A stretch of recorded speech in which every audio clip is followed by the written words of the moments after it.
Magandang araw po sa inyong lahat, lalong-lalo na po sa aking mga giliw na tagapakinig.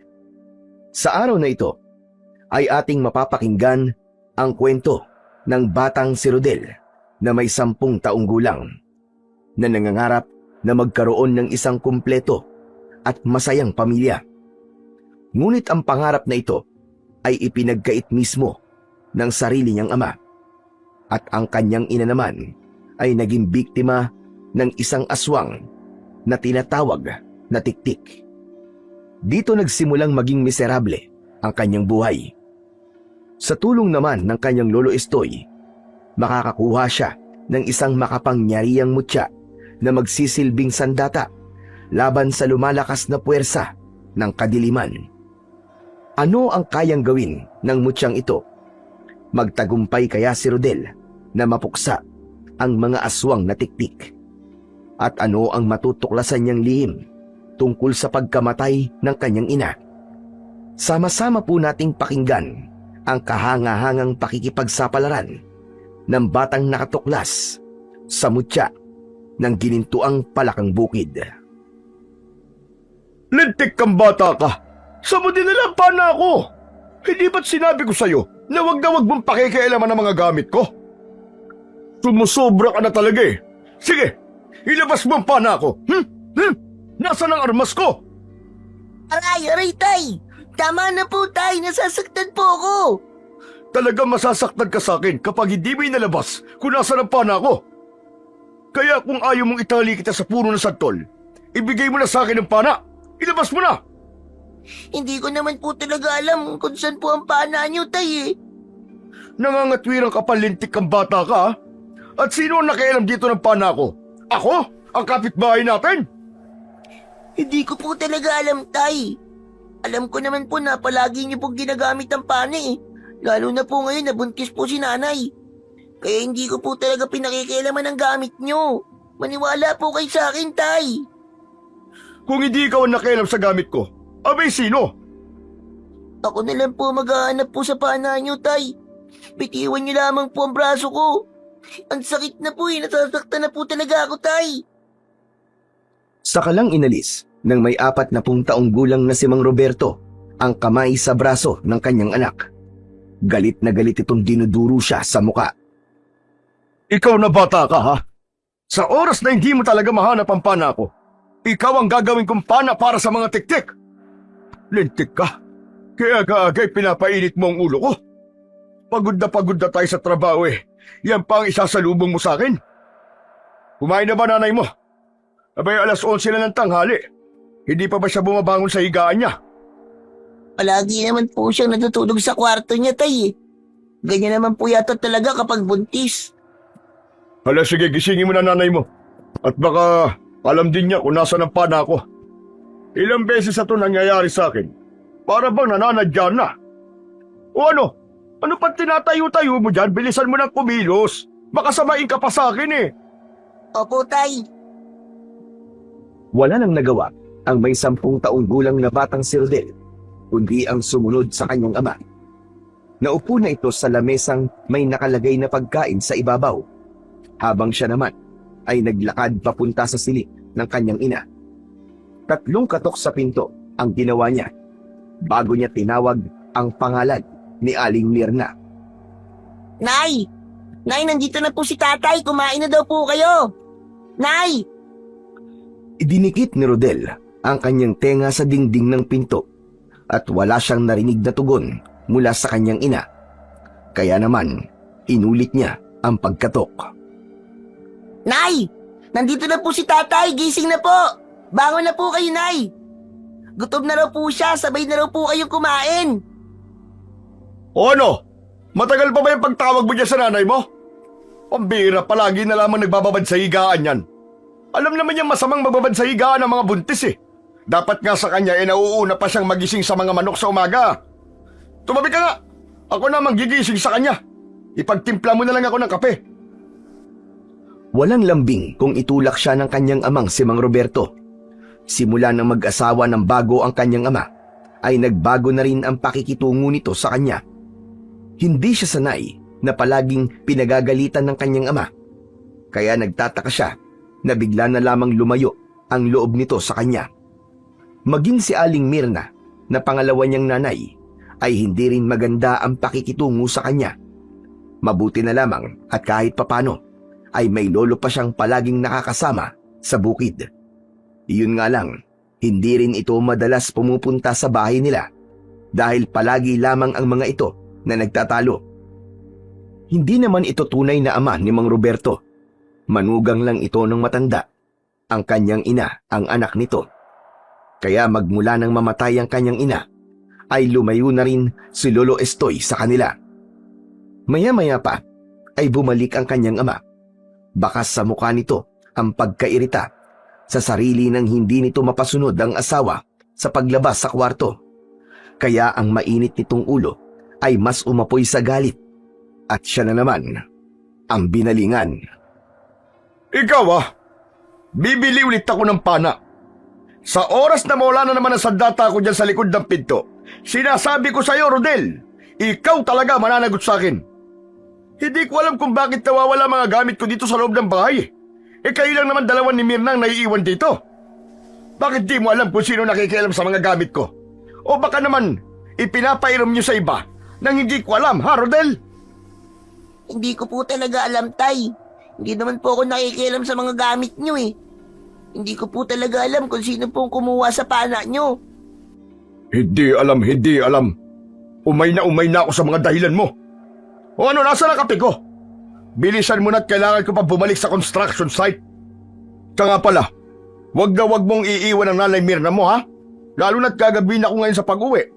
Alam mo naman na maraming aswang napapabalitang namamasok ng bahay. Naku, kapag naalala ko talaga ang pana ko, hindi ko maiwasan ang hindi masura. Lintik talaga.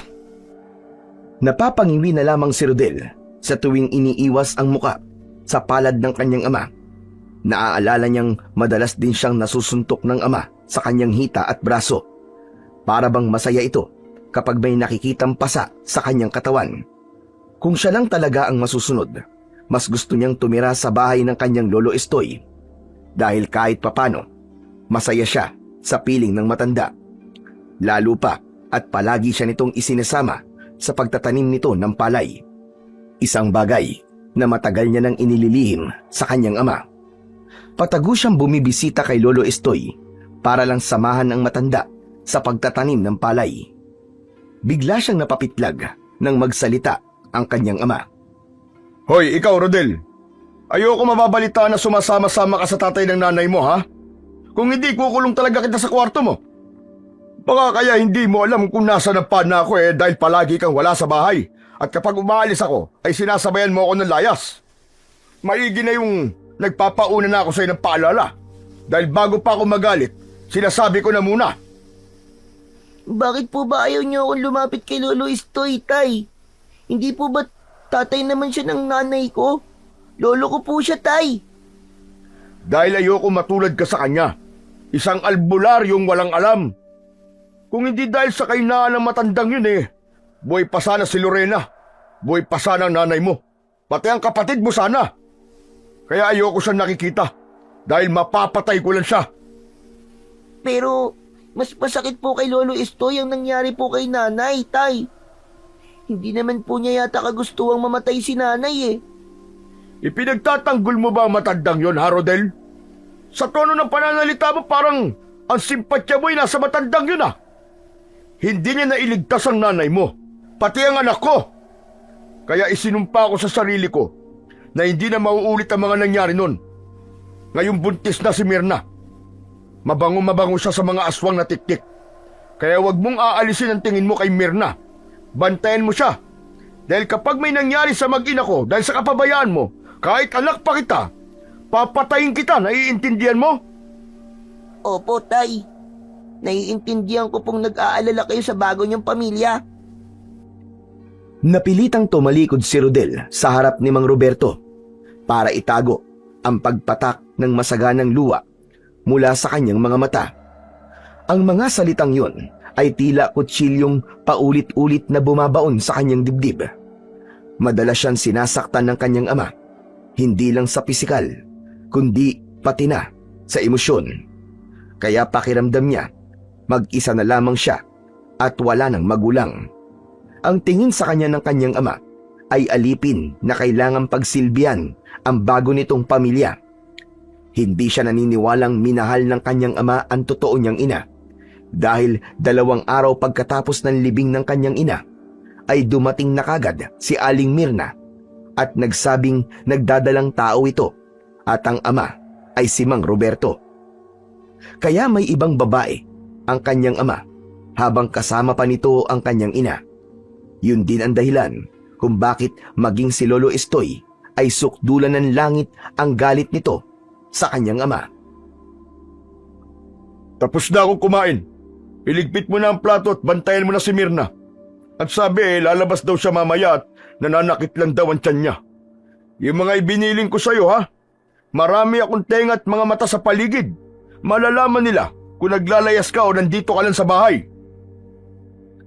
Lingid sa kaalaman ng kanyang amang si Aling Mirna mismo ang nagpalaya sa kanya dahil ayaw nitong may kasama sa bahay. Ang gusto nito ay palaging nag-iisa at ayaw siyang nakikita katwiran nito sa kanya. Ayaw raw nitong makamukha niya ang dinadala nito.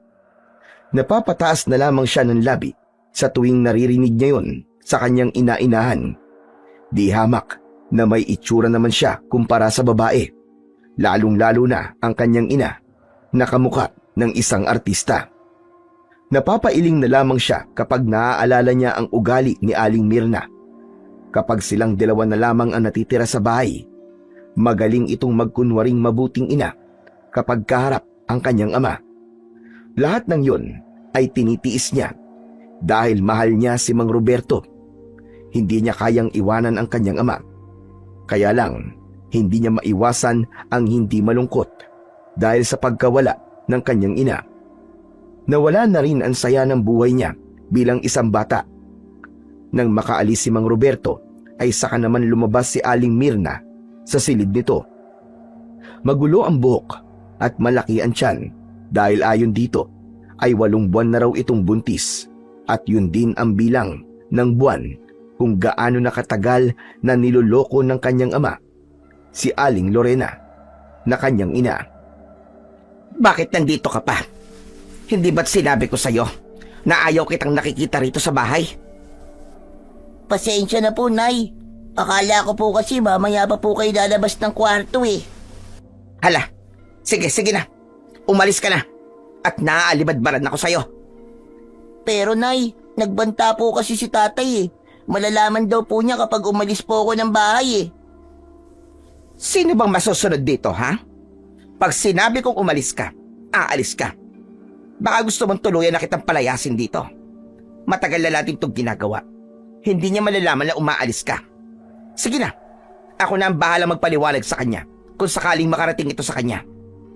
Nay, yung totoo po, bakit niyo po ito ginagawa? Ano po bang kasalanan ko sa inyo? Unang-una, bakit niyo po ako pinapaalis ng bahay ng nanay ko? Abat, ang lakas naman yata ng loob mo magtanong. Sino bang ipinagmamalaki mo? Wala po akong pinagmamalaki, Nay. Hindi ko lang po talaga maintindihan kung bakit palagi niyo po akong pinapaalis sa bahay. Lalo na po kapag wala si tatay. Hindi po ba kayo natatakot na baka salakayin po kayo ng aswang na tiktik? Anong tiktik ang pinagsasabi mo? Nagpapaniwala ka sa mga aswang na gawa lamang ng mga taong may malilikot na imahinasyon? Hindi sila totoo. Walang aswang. Saka pwede ba? Umalis ka na. Umiinit lamang ang ulo ko sa'yo eh. Saka hanggat maaari, kapag tayo lang dalawa, pwede ba na wag mo na akong tawaging nanay? Naiinis ako eh. Parang gusto kong pagtaasan ng balahibo sa katawan. Hindi ko rin naman po kayo gustong tawaging nanay eh. Kahit kailan po, hindi niyo po mapapalitan ng nanay ko sa buhay ni tatay. Hindi ka ba talaga titigil? O ibabato ko sa itong lahat ng baso at plato sa pagmumukha mo? Napaatras ng hakbang si Rodel dahil alam niyang hindi nagbibiro si Aling Mirna. Kapag sinabi nito ay ginagawa talaga nito at ilang beses niya nang napatunayan yun. Walang paalam na umalis siya sa bahay. Malalaki ang hakbang ng kanyang paa na tinahak niya ang daan papunta sa bahay ni Lolo Estoy. Ilang minuto lang ang lumipas ay narating niya kagad ang kinatatayuan ng bahay ng matanda. Sa gitna ng isang malawak at masukal na kagubatan, nakatayo ang isang munting bahay na yari sa pinagtagpi-tagping kahoy at kawayan. Ang bubong nito ay gawa sa pawid na bahagyang nakalaylay sa gilid, tila bumibigay sa katagalan ng panahong hindi naayos. Sa paligid ng bahay ay may mga halamang mistulang isang natural na bakod na pumapalibot sa tahanan ng matandang naninirahan doon. Sa may pintuan, may isang lumang duyan na gawa sa inabing tali na gawa sa bunot ng nyog. May isang lumang gasera na nakasabit sa may bintana, nagsisilbing liwanag sa mga gabi ng pag-iisa ng matanda. Lolo Estoy? Lolo Estoy? Nasaan po kayo? Lolo Estoy? Nako, mukhang nagpunta na naman sa bukid si Lolo Estoy ah. Diretso siyang pumasok hanggang sa loob ng bahay ng matanda. Ngayon na lang ulit siyang nakapasok sa loob ng kubo ni Lolo Estoy, kung saan ang larawan ng kanyang ina ay nakadikit sa dingding na gawa sa sawaling kawayan. Madalas ay sa palayan lang sila nagkikita ng matanda. Ang nag-iisa namang lamesa na gawa sa tabla ng kahoy ay napapatungan ng kupasing tela, habang ang isang lumang aparador na punong-puno ng mga kagamitan ay meron isang lumang radyo na tila patuloy na nagdadala ng musika sa tahimik na pamumuhay ng matanda. Tila bahay ng isang matandang nangungulila sa namayapa niyang anak. Halos lahat ng nakikita niya ay mahalagang gamit ng kanyang ina. Sa isang sulok, may isang maliit na altar na may mga lumang larawan ni Aling Lorena at kandilang natunaw na sa paglipas ng panahon. Ang matanda, bagamat mag-isa, ay tila hindi nalulungkot dahil sa mga naiwang alaala ng kanyang ina. Kanina ka pa bang nandito, Apo? Opo, Lolo. Akala ko po nasa palayan po kayo eh. Kaya pumasok na po ako kahit wala kayo. Ano naman kung pumasok ka sa bahay ko nang wala ako? Ang lahat ng meron ako ay pag-aari mo na rin, Rodel. Ikaw naman kasi, bakit hindi ka pa rito tumira sa akin? Mukha namang hindi ka masaya sa bahay ng iyong ama. Inililihim ni Rodel kay Lolo Estoy ang tungkol sa totoong sitwasyon niya sa bahay ng kanyang ama. Kaya imbis sagutin ang tanong nito, ay umiwas siya ng tingin dito at naupo na lamang sa harap ng lamesa. O ano, Apo? Kumain ka na ba? Meron pa ako natitirang nilagang baboy sa kaldero. Sige na, kumain ka na. Lolo, busog pa po ako eh. Gusto ko po sanang sumama po sa inyo sa bukid. Gusto ko pong maranasan kung paano pong magtanim ng palay. May napapansin ako sa iyo, Apo. Parang napapadalas yata ang pagpunta mo rito, ah. Alam ba ito ng iyong ama? Lolo naman eh, hindi po niya to pwedeng malaman. Si Nanay Mirna lang po nagtataboy sa akin dito. Samahan ko raw po kayo sa palayan. Rodel. Alam ko kapag nagsisinungaling ka, imposibleng sabihin yun ni Mirna. Alam mo naman kung anong istorya ng babaeng yun, hindi ba? Naririnig ko pa lang ang pangalan niya, ay umiinit na kagad ang dugo ko. Sabihin mo nga sa akin, sinasaktan ka ba nila? Dahil kung oo, kukunin kita sa kanila. Sabihin mo lang, Apo. Lolo, hindi po. Napagalitan lang po ako ni tatay kasi nawawala po yung pana niya eh. Nagtataka na nga po ako sa bahay na yun, Lolo eh. Sa dami ba naman nang mawawala eh, yung pana pa ni tatay? Kung kailan pa po kailangan po yun ni tatay dahil sa kalagayan po ni Nanay Mirna, eh doon pa po nawala. Abay, sino raw ang kumuha ng pana kung hindi ikaw? Eh dadalawa lang naman kayo sa bahay na yon. Hindi ko nga rin po alam, Lolo eh. 5 beses na nga po itong nangyayari sa bahay eh. Kaya nga po nagtataka na ako. Hay nako, sa palagay ko ay may sadyang nagtatago sa pana ng ama mo para hindi magamit sa mga aswang. O di kaya naman ay may ayaw na merong pana sa bahay nyo. Hindi kaya si Mirna ang may gawa nun? Nako, hindi po, Lolo. Siya pa nga po nagsasabi sa tatay ko na bumili po ng palaso. Kaya imposible siya po ang magtatago ng pana. At saka bakit naman po niya gagawin yun? Siya naman po ang pinoprotektahan ni tatay eh. Ala, sige. Huwag na natin pag-usapan yan. Ikaw lang naman ang inaalala ko, iho. Teka, hindi ka ba talaga nagugutom? Hindi po, Lolo. Ang gusto ko lang po ay sumama po sa inyo sa bukid. Mamaya lang po kailangan ko na rin pong umuwi sa bahay. Pumasok ng tuluyan si Lolo Estoy sa loob ng bahay nito at inilapag ang mga dalang bulaklak sa maliit na altar na may larawan ng kanyang ina. Maya-maya pa ay tumayo ang kanyang lolo sa harapan nito at yumuko. Tumabi siya kay Lolo Estoy at narinig niya ang mahina nitong paghikbi. Pagkatapos ay malungkot itong nagsalita. Pasensya ka na, Apo Rodela. Hindi ko pa rin talaga matanggap ang nangyari sa iyong ina. At totoo, kaarawan niya ngayon. Kaya nagluto ako ng nilagang baboy. Dahil yun ang paborito niyang pagkain. Hindi kagad nakapagsalita si Rodel nang marinig ang sinabi ng kanyang Lolo Estoy. Hindi niya akalaing makakalimutan niya ang mismong kaarawan ng kanyang ina. Pasensya na rin po kayo, Lolo Estoy. Nawala po sa isip ko na kaarawan nga po pala ni nanay ngayon. Tamang-tama naman po ang pagpunta ko rito. Kaya nga siguro nagpunta ka rito. Dahil siya may gustong dumalaw ka. Dati naman ay sa palayan mo lang ako pinupuntahan. At hindi ka pa sumilip sa bahay ko simula nang mamatay si Lorena. Lolo Estoy, ano po ba talagang totoong nangyari kay nanay? Paano po siyang namatay? Ay nako, Apo. Parang ayoko nang balikan ang tagpong yun. Nakapanganak na siya sa kapatid mo nang salakayin kami ng aswang na tiktik. Ang akala ko dati ay kapag mahina ang kanyang huni ay malayo siya. Kaya hindi ko pinansin ang mahinang huni ng aswang. Wala akong kaalam-alam na nasa bubong na pala siya ng bahay. At matagal na palang namatayan sanggol, pati ang iyong ina. Hindi ko napansin na sinisip-sip na pala ng aswang ang mga dugo nila. Sa akin isinisisi ni Roberto pagkamatay ng sarili kong anak. Para ako mababaliw sa mga oras na yun, Rodel. Walang ama na gugustuhin mamatay ang kanyang anak, pati na ang kanyang apo. Muntik ko na rin kitlin ang buhay ko dahil hindi ko kinaya ang sakit sa pagkawala nila. Lolo Estoy, gusto ko pong gumanti sa aswang na yon. Gusto ko pong managot siya sa pagpatay niya po sa nanay ko at sa kapatid ko. Paano, Apo?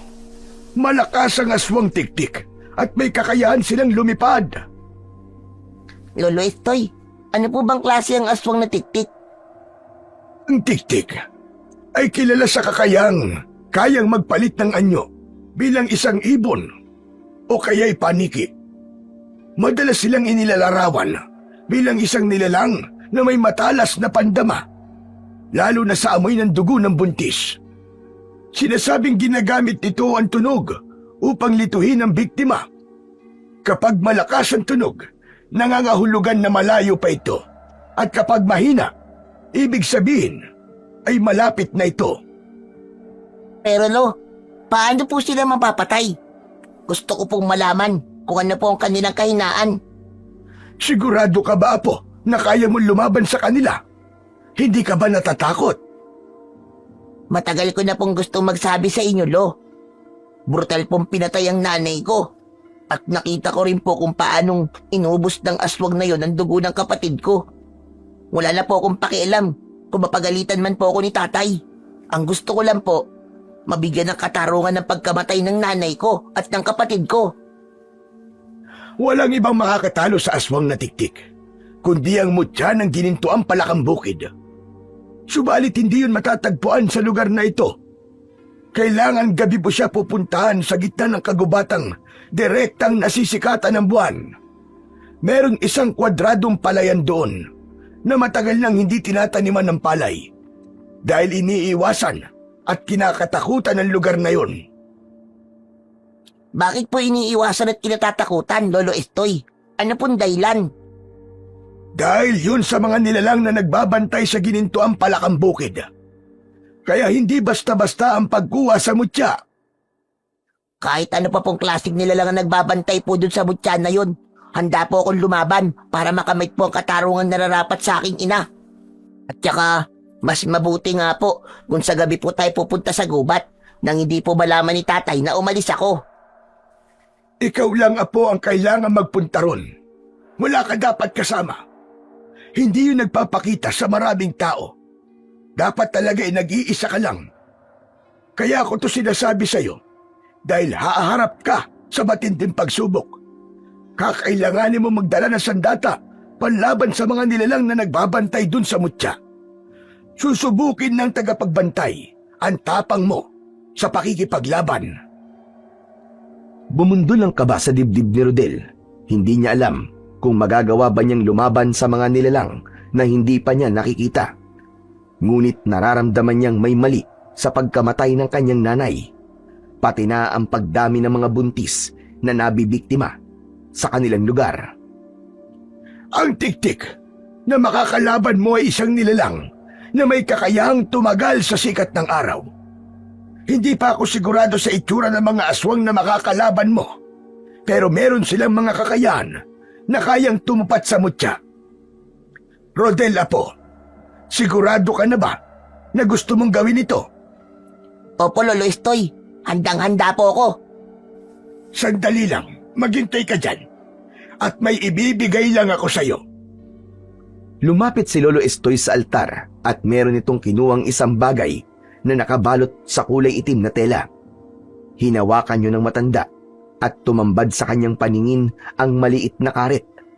Ibinigay yun sa kanya ni Lolo Estoy. Gamitin mo itong karit sa mga nilalang na makakasagupa mo dun sa gubat.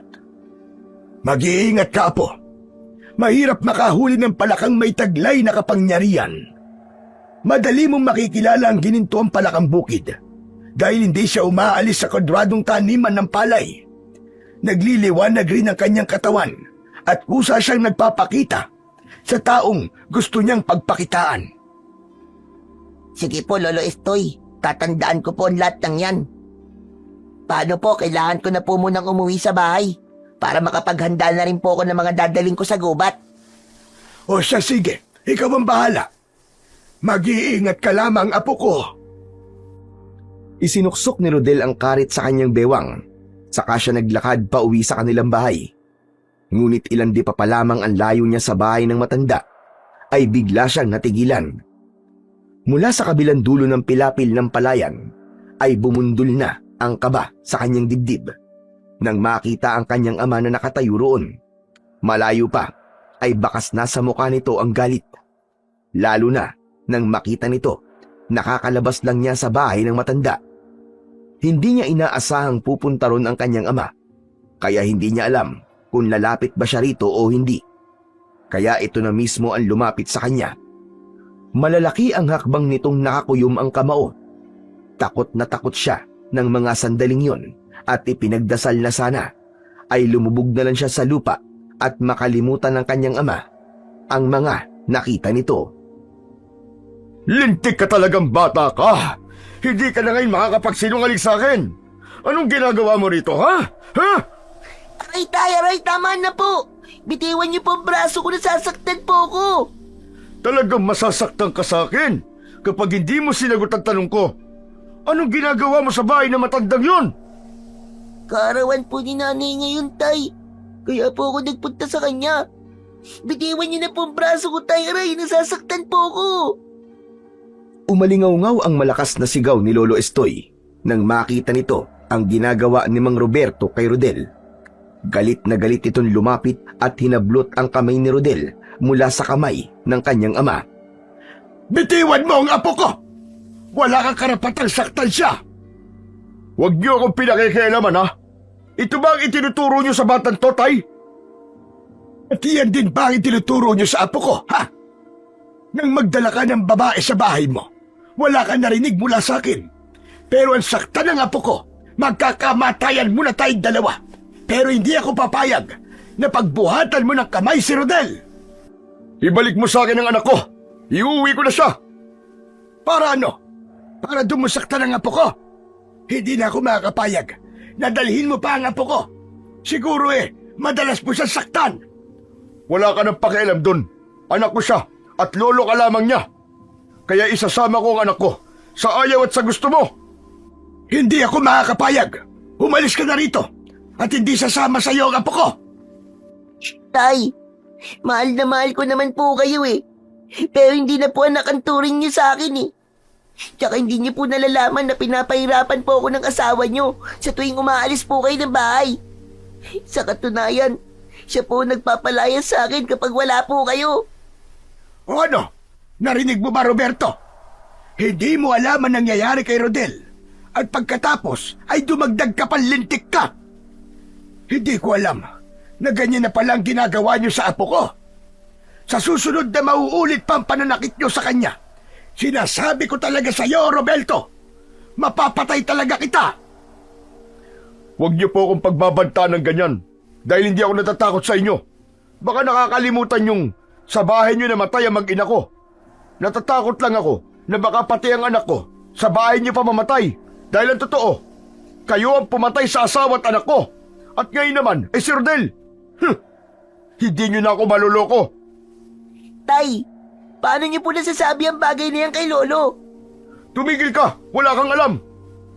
Aswang ang matandang yan, at yun ang totoo. Kaya hindi ko siya gustong nilalapitan mo. Siya ang pumatay sa mag-ina ko. Kaya pala nawawala pa na ako sa bahay, ay dahil baka kagagawan yung dalawa. Pinagkakaisahan niyo ko para mapatay niya rin ang anak at asawa ko si Mirna. Abat walang katotohanan ang ibinibintang mo sa akin. Mahiya ka. Tinatawag mong asawa ang kabit mong sumira sa pamilya ng anak ko. Alam mong hindi ko yun magagawa. Mahal ko ang anak ko at ang apo ko. Hindi ako aswang. Kaya tigilan mo na ang paninisi sa akin. Ikaw ang ama. Asawa ka ng anak ko. Pero nasa ka ng mga oras na kailangan ka niya. Sige nga, magsalita ka. Baka nga nandun ka pa sa bahay ng babae mo. Kaya wag mo akong baligtarin at ibintang sa akin ang pagkamatay ng anak ko. Lolo, tama na po. Hindi naman po ako naniniwalang magagawa niyo yung kay nanay eh. Halika na, Rodel. Kung ayaw mong umabot pa tayo sa barangay, sumunod ka sa akin ngayon din. Kapag nalaman ko talaga kung sino ang aswang na pumatay sa aking anak at apo, papatayin ko siya sa harap mo mismo, Roberto. Tandaan mo yan. Ganon din ang gagawin ko. Kapag nalaman kong kayo talaga ang aswang sa lugar na ito at kayo ang pumatay sa asawa ko, magbabayad kayo sa akin. Ako mismo ang papatay sa inyo. Tay, tumigil na po kayo. Tama na yan. Halika na, umuwi na tayo. Sa bahay tayo mag-uusap. Naramdaman ni Rodel ang malamig na kamay ng kanyang ama sa kanyang braso at hinila siyang pakaladkad papalayo kay Lolo Estoy. Habol niya ng tingin ang nakatayong matanda sa pilapil ng palayan. Parang dinudurog ang puso niya sa nakita niyang paghihirap ng kalooban ng matanda. Lalo na ang pagtaas at pagbaba ng balikat nito na alam niyang hindi na napigilan ni Lolo Estoy ang pag-iyak. Alam niya kung gaano nahihirapan ang kanyang lolo sa pagkawala ng kaisa-isa nitong anak. Kaya naman sa isip niya ay itutuloy niya mamayang gabi ang paghahanap sa mutya ng ginintuang palakang bukid. Siya mismo ang papatay sa aswang na tiktik. Pagkalipas ng ilang minuto ay nakarating na sila sa bahay nila. Sa pintuan ay nakaabang na si Aling Mirna. Para bang masaya pa itong makitang kinakaladkad siya ng kanyang ama. Hala, Mirna, sige nga. Kunin mo ang sinturong ko sa silid at pagbibigyan ko lang ang batang to. Mukhang nangahamon talaga eh. Nahuli kong pumunta ron sa bahay ng magaling kong biyanan. Nako. Ang dapat talaga sa kanya ay swetuhin ng magtanda. Ano po? Kayo po nagpapunta sa akin sa labas ha. Huwag po kayo umasta na parang hindi niyo po alam. Aba, Roberto, wala na yatang galang sa akin ang anak mo. Mukha yatang gusto niya na akong paalisin sa pamamahay mo ah. Alam mo namang hindi ko magagawa ang sinasabi niya. Sinungaling! Huwag na po kayo magsinungaling! At talagang matapang ka na ngayon ha? Bitiwan niyo po ako, Tay! Hindi na po kayo ang ama ko! Nagbago na po kayo! Magmula nang magsama po kayo ni Nanay Mirna, parang hindi na po kayo ang tatay ko. Para na po kayong ibang tao. Abat! Kung ayaw niyo na po sa akin, itapon niyo na lang po ko. Mahal ko po kayo, Tay. Kaya tinitiis ko po lahat ng ginagawa niyo sa akin. Pero sumusobra na po kayo eh. Para na rin po ako nawalan ng mga magulang na kahit kasama ko po kayo. Para lamang akong hangin para sa inyo. Hindi na po niyo ako nakikita bilang anak niyo. Narinig mo? Narinig mo ba sinabi niya, Roberto? Matapang na ang batang pinalaki mo. Ganyan ba magpalaki ng anak ang asawa mo? Kaya kahit kailan, hindi gumaan ang loob ko sa batang yan eh. Tama na po, Nanay Mirna. Kayo po ang totoong nagpabago sa aking tatay. Magmula po na dumating kayo dito, nagkaganyan na po siya. Dapat pa nga po kayo makisama sa akin eh. Dahil anak ako ng inagawan niyo ng pamilya. Kayo po, Tay. Ano ba nagawa niyo para kay nanay? At para magalit po kayo kay Lolo Istoy? Hindi ko na po kaya makisama sa inyo. Huwag mo akong pagsalita ng ganyan, ha? Anak lang kita! Yun na nga po, masakit, Tay eh. Anak po ninyo ko. Pero ni minsan, hindi ko po naramdamang may ama pa ako. Sige po, paluin niyo ako ng sinturon kung yun po ang gusto niyo. Kagaya po na madalas yung ginagawa sa akin. Sa kanya po tanungin ang sarili niyo kung nagpapakama pa ba kayo sa akin. Tila naantig ang damdamin ni Mang Roberto dahil sa mga sinabi ni Rodel. Kahit nakalugmok sa sahig na gawa sa kawayan, pinilit niyang inalis ang kamay nito sa braso niya. Si Rodel ay dumapa at mas inalantad ang katawan sa naghihintay na palo mula sa kanyang ama. Naramdaman ni Rodel na natigilan din ng kanyang ama. Kaya naman, umalis itong walang paalam at naiwan silang dalawa ni Aling Mirna. Tumayo siya at ito naman ang kanyang hinarap. Paatras itong lumayo sa kanya na parabang biglang natakot sa kanyang muka. Alam ko pong mahal niyo si Tatay, Nanay Mirna. Pero hindi pa rin po tamang sumira kayo ng pamilya para lang po matupad ang gusto niyo. Ano bang pinagsasasabi mong bata ka? Kung totoong may malasakit po kayo sa tatay ko, bakit hindi niyo po sinabi sa kanya ang totoo? Naniwala po ako sa inyo. Yung pala, ay plano ninyong paglayuin kami para masolo niyo po ang tatay ko. Hindi ho kayo magtatagumpay. Alam niyo nagkamali rin kayo at malaki naging kasalanan mo sa nanay ko. Kaya sana, mahiya naman po kayo sa inaasta niyo. Abat! Sige, subukan niyo po. Huwag na huwag niyong idadampi marumin yung kamay sa pisngi ko. Dahil hindi kayo ang totoong ina ko. Makakarating to sa iyong ama. Isusumbong talaga kita kay Roberto. At ako ang paniniwalaan niya. Kapag ginawa niyo po yun, kayo na po talaga ang pinakamakapal na mukha sa lahat ng mga kirida. Kabit kayo ng tatay ko. Kaya wala po kayong karapatang malakit. Kung hindi po kayo marunong mahiya sa akin, mahiya naman po kayo sa sarili niyo. Para po kayong anay na dikit ng dikit sa aking ama. Napansin ni Rodel ang paggalaw ng tiyan ni Aling Mirna. Kaya naibaba nito ang kamay na nakataas at nahaplos ang tiyan na parabang nasaktan. Napangiwi ang muka nito na hindi malaman ang gagawin. Gusto niyang pagsisihan ang kanyang ginawa, lalo na nang magmadali itong umalis sa kanyang harapan at pumasok sa loob ng silid nito. Isinarado nito ang pintuan at narinig niya ang impit nitong pag-iyak. Siya naman ang pumasok sa kanyang kwarto. Nagmadali siyang nagbihis ng damit at naghanda ng mga kakailanganin sa pag-alis niya mamayang gabi. Matagal niyang pinakinggan ang pag-iyak ni Aling Mirna sa kabilang silid. Hanggang sumapit na nga ang gabi, ay naramdaman niyang pumasok ang kanyang ama sa loob ng kanyang kwarto. Nagkunwari siyang natutulog para malaman niya kung bakit ito pumasok sa kanyang silid. Bahagyang umuga ang katre at lumangit-ngit ang saig dahil sa pag-upo sa tabi niya ng kanyang ama. Kasunod ang paghaplos ng palad nito sa kanyang pisngi. Hinawakan din ito ang kanyang braso na may pasa dahil sa mahigpit na pagkakahawak nito kanina. Maya-maya pa ay napahikbi ang kanyang ama sa kanyang tabi. Patawarin mo ko, anak, ha? Kasalanan ko kung bakit nagkaganito ang pamilya natin. Mahal na mahal ko ang nanay mo. At hindi ko rin matanggap na nawala siya. Pero biktima lang din ako, anak ng tukso. Kaya sana ay mapatawad mo ko. Kasunod ng paghalik ng kanyang ama sa kanyang noo, ang pagtayo nito at paglalakad palayo sa kanyang tabi. Kasabay ng pagsara ng pinto ng kanyang silid, umagos ang masaganang luha sa kanyang mga mata.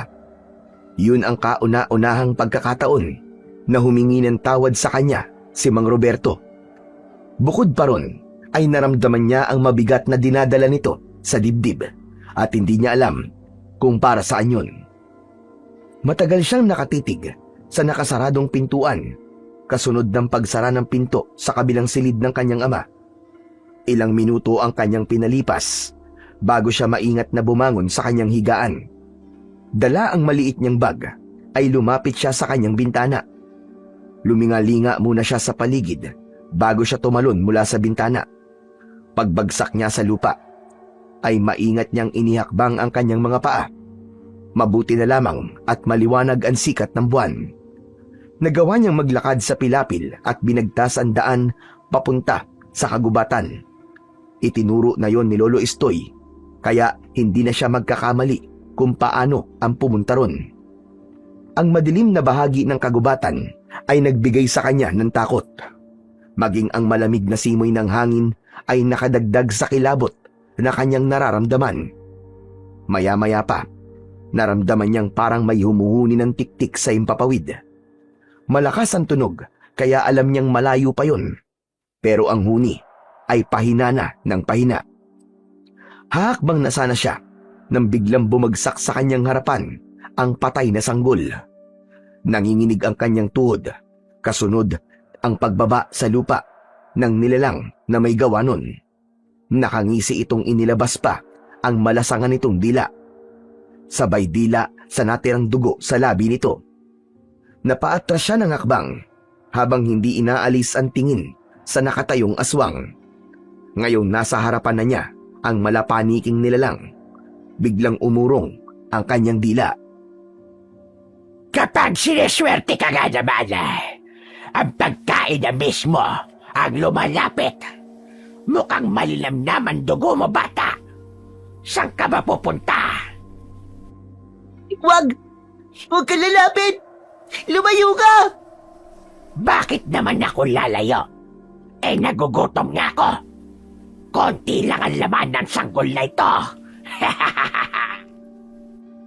Tulong!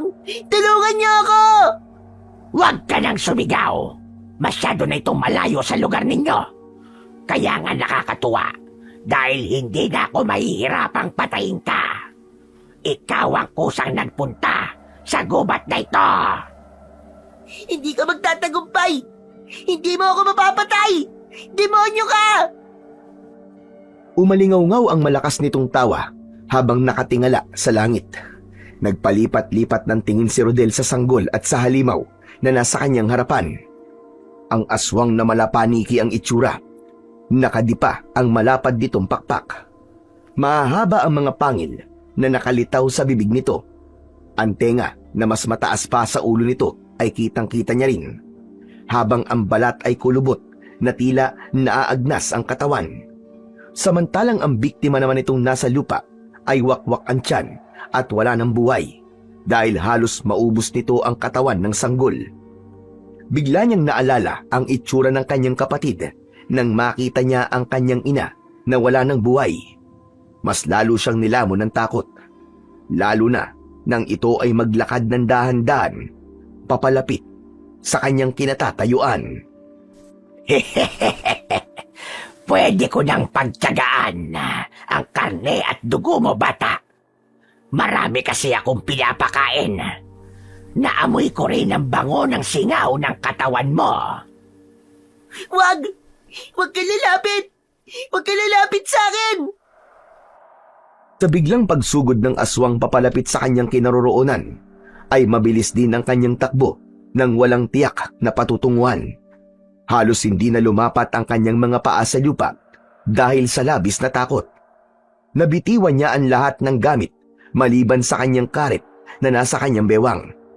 Naalala niyang may sandata siyang magagamit laban sa mga aswang na haharang sa kanyang paglalakad. Nagtago siya sa malagong halaman, saka inilabas ang karet. Habol ang hininga na sumilip siya sa siwang ng mga dahon. Narinig niya ang malakas na pagaspas ng pakpak ng tiktik sa himpapawid. Kasabay ang malalakas nitong paghuni. Lumipad ang mga ibon sa ere, tila nabulabog ng nilalang na nagpabalik-balik sa paglipad habang hinahanap siya. Kahit na anong mangyari, hindi mo ako mapipigilang kunin ang mutya sa pusod na kagubatang to. Panginoon, sana po igabayan niyo po ako. Ang kanyang biktimang sanggol. Kayo na po sana ang bahala sa kawawang bata na yun. Panginoon, ituro niyo po sa akin ang daan papunta po sa mutya, o di po kaya ay ilayo niyo po ako sa aswang na tiktik na humahabol sa akin. Sana po hindi niya po ako makita. Dumagundong ang kulog, pati na ang pagguhit ng kidlat sa kalangitan. Halos maluwa si Rodel dahil tila dininig ng Panginoon ang kanyang panalangin. Kasabay ng pagbuhos ng malakas na ulan, palatandaan yun na mabubura sa hangin ang kanyang amoy. Sa ganung paraan ay hindi na siya masusundan ng aswang na tiktik. May pag-asa siyang makatakas mula sa halimaw. Diyos ko, maraming salamat po, Panginoon. Maraming salamat po talaga. Hindi na siya nagdalawang isip. Alam niyang ginagabayan siya ng Panginoon, kaya malakas ang loob niyang sinuong ang malakas na pagbuhos ng ulan, pati na ang malakas na liwanag ng kidlat at nakakabinging tunog ng kulog. Lahat ay binaliwala ni Rodel. Malalaki ang hakbang na nagpunta sa pusod ng kagubatan. Hinanap niya ang tinutukoy na palayan ng matanda. At dahil sa malakas na ulan, ay nawala ang liwanag ng sikat ng buwan. Kaya naman, saglit siyang nagpahinga sa puno ng balete na malapit sa kanyang kinaroroonan. Paatras siyang naupo, kaya hindi niya napansin ang nakahigang isang batang lalaki. Napasigaw ito sa sakit nang matungtungan niya ang mga paa nito. Ano ba? Aray naman! Sino ka ba? Bakit tinapakan mo ang paa ko? Nagpapahinga ang tao dito nangiistorbo ka. Ako, pasensya ka na. Hindi kita nakita Umuulan kasi kaya sumilang muna ako dito. Taga rito ka ba? Siyempre hindi. May nakita ka bang bahay? Wala. Katulad mo, nagpapahinga lang ako dito at naghihintay ng pagtila ng ulan. Gusto ko maglaro sa basang damuhan ikaw ba? Bakit ka ba nandito? Ano ba sadya mo dito sa gubat? Ha? Wala. Naligaw lang ako. Teka, maglalaro ka kahit gabi na? Pambira. Nakakapagtaka ka naman. Hoy, ikaw Huwag ka magsinungaling sa akin. Alam kong may pakay ka sa lugar na to. Dahil malayo ang gubat na to para puntahan mo sa ganitong oras ng gabi. Ano ba talaga yon? Bakit ba ikaw? Nandito ka rin naman Anong ginagawa mo rin dito? Naramdaman ni Rodel na matalino ang batang lalaking kausap niya. Parang lampasan ang tingin nito na tila binabasa ang kanyang isip. Umiwas siya ng tingin dito at naupo sa tabi nito. Hindi niya alam kung ipagtatapat ba dito kung ano ang totoong sadya niya. Kaya lang ay nahihirapan siyang magtiwala. Lalo pa at nabanggit ng kanyang lolo Estoy na marami ang nagbabantay na nilalang sa lugar na yun. Maya-maya pa ay napatayo sa kinauupuan si Rodel nang makita niya ang tila pagbangon ng nilalang sa gitna ng kwadradong palayan. Isang anyo ng halimaw na nakangising lumalapit sa kanila. Ni hindi man lang nagpakita ng takot ang batang katabi niya. Bata! Papalapit siya sa kinaroroonan natin. Tignan mo! Anong klaseng nilalang ba yan? Bata ka dyan. Diego ang pangalan ko. Saka ikaw ang pakay niya. Nararamdaman nila ang presensya ng mga batang may motibo sa kanilang binabantayan. Kaya kung matapang ka, di lumaban ka. Kung hindi, ikaw ang magiging hapunan ng mga yan. Ako naman, tagapanood lang kung paano nilang kinakain ng mga batang katulad mo. Nakita ko naman na may sandata ka eh, kaya gamitin mo yan. Lumaban ka, huwag ka magpapatalo. Kung ganon, alam nila kapag may balak sa mutyang binabantayan nila, ganun pa? Mismo, natumbok mo. Kaya kahit magsinungaling ka, malalaman nila ang totoong pakay mo. Diyos ko, ano ba yan? Walang nababanggit sa akin si Lolo Estoy tungkol dito ah. Sige na, harapin mo na siya. Gamitin mo ang sandata mo. Kung matapang ka talaga at gusto mo makamit ang pagkuha sa mutya, lumaban ka sa kanya. Itinulak siya ni Diego papalapit sa nakatayong aswang na tiktik. Kung tutuusin, ano ang laban niya sa nilalang na mas malaki pa sa kanya? Nagmistula ring boxing ring ang kwadradong palayan para sa kanilang dalawa ng nilalang na yun. Mahigpit niyang hinawakan ng karet at kinakabahang humarap sa aswang. Narinig pa niya ang pagtawa ni Diego na parabang natutuwa ito sa kanyang nararamdamang takot sa aswang. Wala kang karapatan sa mutya kung magpapakita ka ng takot sa kalaban mo. Siguro ipinadala ka ng matandang yun para subukan makuha ang mutya. Pero pagbibigyan kita, matagal na panahon na rin na hindi ako nakakapanood ng mga labanan eh. Pero marami na akong nakitang pinatay ng aswang na yan. Kaya mag-iingat ka. Sino ka ba? Bakit mo to ginagawa? Sige na, wag akong tignan mo. Marami ka pang tanong eh. Ipakita mo ang tapang mo sa halimaw na nasa harap mo ngayon. Huwag ka mag-alala. Hindi madaya sa laban ng nilalang na yan. Tinulyapan ni Rodel ang kanyang kaharap na aswang at nakita niyang balot ang katawan nito ng putik at ang pakpak ay nakatiklop habang nakahaya ang dalawang kamao. Ipinakita niya ang hawak niyang karit. Ano man ang kanyang gawin at kahinatnan ng pagkuha niya sa mutya ay maluwag niyang tatanggapin. Gagawin niya yon para sa kanyang ina. Nagsimula ang laban. Unang sumugod ang aswang at naiwasan niya ang unang pag-atake nito. Gamit ang kamao, isang malakas na pag-atake ang ginawa niya, gamit naman ang kanyang karet. Nadaplisan nito ang balat ng aswang na tiktik. Hindi man lang yun bumaon sa katawan ng aswang. Umalingaw-ngaw ang sigaw nito habang nakatingala sa langit at pinupukpok ang sariling dibdib ng dalawa nitong kamao. Lumakas naman ang tawa ni Diego na parang ito ang nagsisilbing tagapamagitan sa laban nila ng aswang. Ano bata? Suko ka na ba? Sumuko ka na! Sayang ang buhay mo! Hindi ako susuko. Kahit anong mangyari, handa ako mamatay para sa nanay ko. Kasabay ng pagsugod ni Rodel sa kinatatayuan ng aswang, gamit ang kanyang karit, ay sinalubong naman siya ng suntok sa kanyang muka, gamit naman ang malakas na kamao ng aswang na tiktik. Kasunod ang pagdapo ng paa nito sa kanyang dibdib. Bumagsak siyang pasadsad sa lupa, habang ang kanyang katawan ay napasiksik sa paanan ng nakatayong si Diego. Wala kang laban sa kanya, kaya sumuko ka na. Huwag ka na maghangad ng mutya. Wala ka namang magagawa para sa mutya eh. Sa nilalang pa lang na yan, nahihirapan ka na. Lalo na kapag kaharap mo na ang tunay na kalaban. Ang pinuno ng aswang na tiktik ay sobrang lakas talaga, na kung mahina ang iyong loob, ay hindi mo basta-basta siyang mapapatay.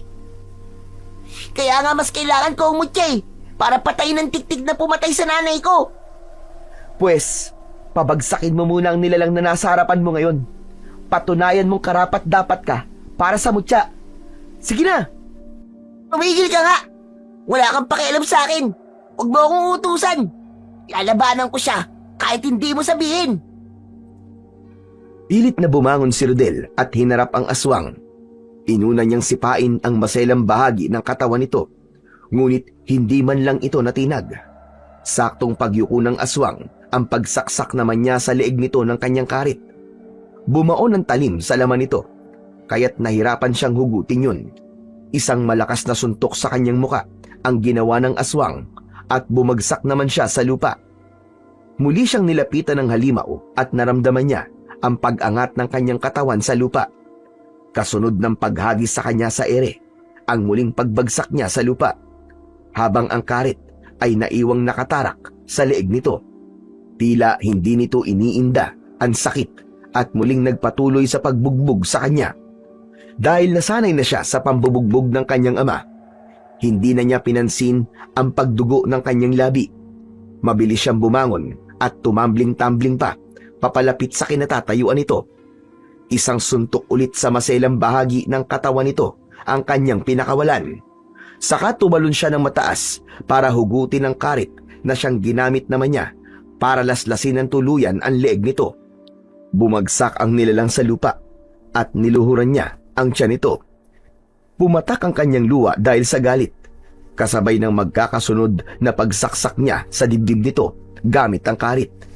Hindi pa siya nasiyahan at tuluyan niya na itong pinugutan ng ulo. Ganito ba ang gusto mo mangyari, ha, Diego? Ganito ba? Bago ko makuha ang mutya, kailangan pumatay muna para sa kapangyarihan, ha? Sumagot ka! Dahil yun ang tama. Wala kang karapatan sa mutya kung matatakot kang pumatay at magpatalo sa kaduwagan. Ang nakalaban mong nilalang ay isang bahagi lang ng pagsubok. Isa siyang ilusyon, kaya wag ka malungkot. Wala ka pa sa totoong laban. Kung malinis ang hangarin mo, magtatagumpay ka sa laban. Ngunit hindi ka sigurado sa gagawin mo, ay wag mo nang ituloy. Dahil ang kalaban mo ay walang awa, walang puso, at kayang pumatay ng tao, alang-alang sa kapangyarihan at pagkain. Ano nang gagawin ko? Ngayon patay na ang aswang na nagbabantay sa mutya. Dahil nakapasa ka sa pagsubok at nagawa mong labanan ng takot mo, nalaman mo rin kung ano talaga ang gagawin ng mutya kapag hawak mo na to. Kasama sa layunin ng mutya, ang lipulin ng lahat ng masasamang nilalang sa mundo. Mga kampo ng kadilimang patuloy na sumisira sa paniniwala ng mga tao. Lagi mong iisiping gagamitin mo lang ang mutya sa kabutihan, alang-alang sa kaligtasan ng mga tao. Ngayon, binabati kita. Mahal kong pinunong tagapangalaga ng mutyang may gininto ang palakang bukid. Nagulat si Rodel nang lumuhod sa kanya si Diego at binalot ng liwanag ang katawan nito. Kasunod nun, naglaho ang halimaw na napatay niya, kasabay ng pagtila ng ulan, ang paglabas naman ng kanyang lolo Estoy mula sa likod ng puno ng balete. Lolo Estoy, paano kayo napunta rito? Saka akala ko po, hindi pwedeng may kasama kapag pupunta sa lugar na to. Bahagi lang ito ng pagsubok ko sa iyo, Apo. Humingi ako ng tulong kay Diego para malaman kung handa ka na ba talaga para sa pakikipaglaban sa mga aswang tiktik. At napatunayan kong kaya mo nang humarap sa kanila dahil napatay mo ang aswang na nagbabantay sa mutya. Karangalan ko pong maglingkod sa inyo, mahal kong pinuno. Teka, kung ganun lolo, kayo po nagmamay-ari sa mutya? Hindi, dahil may ibang nagmamay-ari sa kanya. Kaibigan ko lamang si Diego, Apo. Maraming salamat, hindi mo ko binigo. Magagawa mo ng bigyan ng katarungan ang nangyari sa iyong ina. Isang malakas na liwanag ang bumalot sa buong katawan ni Diego at bigla itong lumiit na nag-anyong palaka. Isang palakang bukid na may gininto ang balat. Nagtataka siyang napatingin sa matanda. Lolo, si Diego po ang mutya ng ginito ang palakang bukid. Oo, Apo. Alaga ko siya kahit doon pa. Kaya lang ay matanda na ako. Hindi ko siya kayang gamitin. Kaya ang ginawa ko ay iniwan ko siya rito at naghintay ng bagong papalit sa unang nagmay-ari sa kanya. Mabuti na lang at nagawa mong talunin ng tagapagbantay. Simula ngayong gabi, ikaw na ang magtataglay ng kapangyarihan ng mutya. Sasanib sa iyong katawan ng liwanag at makakausap mo si Diego bilang gabay mutya. Tandaan mo, Rodel, ang kalaban mo ay hindi mo mararamdaman kapag umaga. Sa gabi lang siya nararamdaman ng iyong mutya. Iyon po ba ang kahinaan ng mutya, Lolo Estoy? Tama ka. Kapag sa oras na nagpapanggap siyang tao, hindi mo siya mararamdaman. Sumali sa usapan si Diego kahit anyong palakang bukid na ito. Mataas itong tumalon at sumampa sa balikat ni Rodel. Kaya sa gabi lang may bisa ang kapangyarihan ng mutya. Dahil ang liwanag sa aking katawan ay nakikita lamang sa gabi.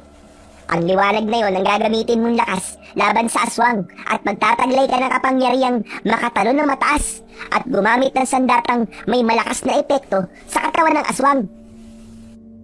Ikaw lang ang nakakakita sa palaka, maging sa kanyang liwanag. Palagi siyang nakaupo sa iyong balikat at magsisilbing katulong mo sa laban sa mga aswang na tiktik. Hindi ko alam kung anong kakayahan ng aswang na makakalaban mo. Kaya't mag-iingat ka, Apo. Salamat po, Lolo. Pero hindi po muna ako uuwi sa bahay. Naiintindihan ko, Apo. Pagkatapos nun, ay nilisan ng maglolo ang lugar na yon, kasama na si Diego na nakapatong sa kanyang balikat. Bawat lakaran nilang daan ay napansin niyang nagkakandaingay ang mga palaka na para bang binabati siya sa kanyang nakamit na tagumpay. Tuwang-tuwa naman si Diego na kumakaway pa sa mga kalahi nitong palaka. Nakita mo ba yun, Rodel? Sa lahi naming mga palaka, ako ang pinaka-pogi. Kaya nagkakagulo sila nung makita ko. Ano, bilib ka na ba sa akin? Hinaplos-saplos pa ni Diego ang lalamunan nito habang ang mga mata ay kulang na lamang ay lumuwa sa pagmamalaki. Kaya naman, napahagalpak siya ng tawa. Kahit papano ay nawala ang takot at pag-aalala niya sa pagbibirong yun ni Diego. Ilang oras din ang ginugol nila sa paglalakad nang makarating sila sa bahay ni Lolo Estoy. Saglit silang nagpahinga para sana ay maghanda ng higaan at pamalit sa kanyang damit na nabasa ng ulan kanina. Pero bigla silang nakarinig ng kaluskos sa likod ng kanilang bahay. Kasunod ang paghuni ng tiktik sa impapawid. Ilang saglit pa ay narinig nila ang malakas na pagaspas ng pakpak na parang nakadapo na yon sa kanilang bubong. Lumabas si Rodel at matapang na hinarap ang mga aswang. Nakita niya ang dalawang tiktik na bumaba sa lupa para humarap sa kanya. Dalawa lamang ang nilalang na yan, Rodel. Ngunit mag-iingat ka. Dahil may laso ng kanilang mga kuko at kagat. Ngayon ko masusubukan ang lakas ng mutya. Mukhang nararamdaman ko sa iyo ang mutyang tatapat sa aking kapangyarihan. Ngunit hindi mo ako mapipigilan sa gagawin kong pagpatay sa iyo. Walang sino man na makakatalo sa akin. Lalo na kung isang hamak na batang katulad mo lamang. Mahina at isang batang inutil. Tumigil ka!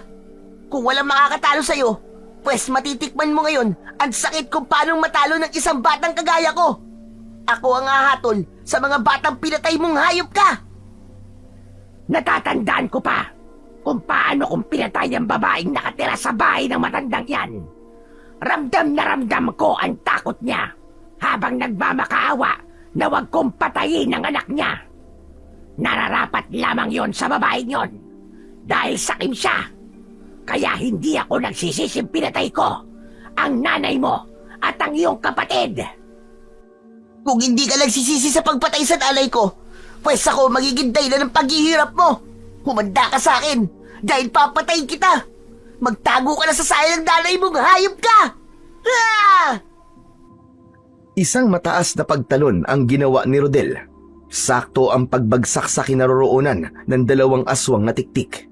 Inasinta niya kagad ito ng kanyang karet sa lamad ng pakpak nito at bumagsak ang isang aswang na kasama nito. Kasunod ang paghawak naman ng isa pang aswang sa kanyang katawan para sana ay kagatin siya sa leeg.